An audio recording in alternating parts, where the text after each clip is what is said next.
तर नमस्कार मित्रांनो, आपण निघालो आपल्या टाटू स्टुडिओमध्ये. चालता जाता आपल्याला ही ट्रेन दिसली. तुम्ही कमेंट करून सांगा हे लोकेशन कुठलं आहे. तर आपण थोडा वेळ चालत 10 ते 15 मिनिटानंतर आपण पोहोचतो कार पार्किंगला.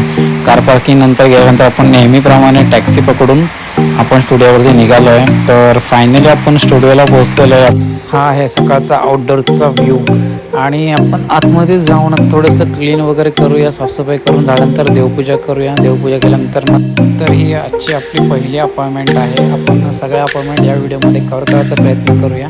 तर ही आजची पहिलीच अपॉइंटमेंट आहे आणि ही पहिलीच अपॉइंटमेंट आहे. नेम टॅटू आहे आई एकविरेचा. तुम्ही फायनल रिझल्ट बघू शकता. नंतर आपलं सेकंड अपॉइंटमेंट चालू करतो. तर ते एक बँड टॅटू आहे, साईड बाय साईड टॅटू आहेत. कंटिन्यू पाऊस चालू आहे. तुम्ही बघू शकता हा फायनल रिझल्ट आहे बँड टॅटूचा. कंटिन्यू अपॉइंटमेंट चालू असताना वॉकिंग कस्टमर होते, पण आपण वेळ नसल्यामुळे त्यांना आपण उद्याच्या